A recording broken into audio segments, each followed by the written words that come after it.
ಹರೇ ಶ್ರೀನಿವಾಸ. ತಿಣುಕಿದನು ಫಣಿರಾಯ ರಾಮಾಯಣದ ಕವಿಗಳ ಭಾರದಲ್ಲಿ,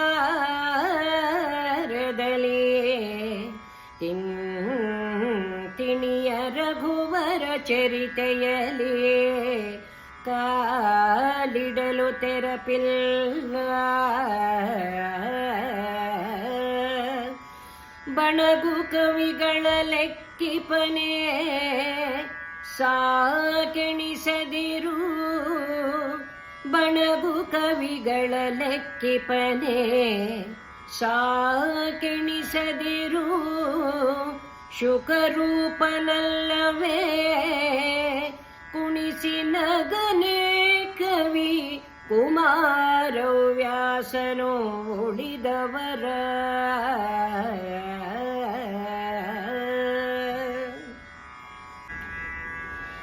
ತಿಣುಕಿದನು ಫಣಿರಾಯ ರಾಮಾಯಣದ ಕವಿಗಳ ಭಾರದಲ್ಲಿ.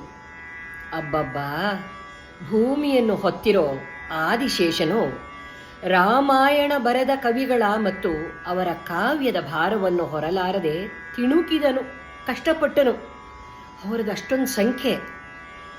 ರಾಮಾಯಣವನ್ನು ಬರೆದಂಥ ಕವಿಗಳು ಒಬ್ಬರೇ ಇಬ್ಬರೇ ನೂರಾರು. ಹೀಗಾಗಿ ಹೊರಕ್ಕೆ ಆಗಲಿಲ್ಲ ಆ ಕಾವ್ಯವನ್ನು ಫಣಿರಾಯಂಗೆ. ತಿಂತಿಣಿಯ ರಘುವರ ಚರಿತೆಯಲ್ಲಿ ಕಾಲಿಡಲು ತೆರಪಿಲ್ಲ. ರಘುರಾಮನ ಚರಿತ್ರೆ ರಾಮಾಯಣ ಕಾವ್ಯಗಳ ರಾಶಿ ಹೇರಳವಾಗಿದೆ. ಕಾಲಿಡೋದಕ್ಕೂ ಸ್ಥಳವಿಲ್ಲದಷ್ಟು ತುಂಬಿದೆಯಂತೆ. ಅದಕ್ಕೋಸ್ಕರ ಆಮೇಲೆ ಇನ್ನೊಂದು, ಬಣಗು ಕವಿಗಳ ಲೆಕ್ಕಿಪನೇ.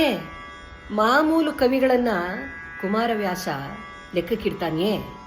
ಅವನು ಶುಕಮುನಿ, ವ್ಯಾಸರ ಮಗ, ಮಹಾಜ್ಞಾನಿ ಮಹಾಪಂಡಿತ ಶುಕಮುನಿಗೆ ತನ್ನನ್ನು ತಾನು ಹೋಲಿಸ್ಕೊಳ್ತಾನೆ. ಇವನು ಶುಕಮುನಿಯಂತೆ ಪಂಡಿತನು. ಯಾರು? ಕುಮಾರವ್ಯಾಸ. ಕುಣಿಸಿ ನಗನೇ ಕವಿ ಕುಮಾರವ್ಯಾಸನು ಉಳಿದವರ. ಕವಿ ಕುಮಾರವ್ಯಾಸ ಎಲ್ಲರೂ ನೋಡಿ ಸಂತಸದಿಂದ ಕುಣಿಸಿ ಆನಂದ ಪಡ್ತಾನಂತೆ.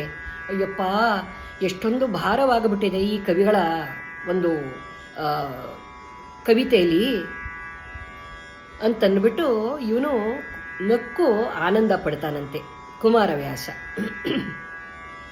ತಿಂತಿಣಿ ಅಂದರೆ ಗುಂಪು, ಸಮೂಹ, ರಾಶಿ ಅಂತ ಅರ್ಥ. ಬಣಗು ಅಂದರೆ ಕೀಳು, ಅಲ್ಪ.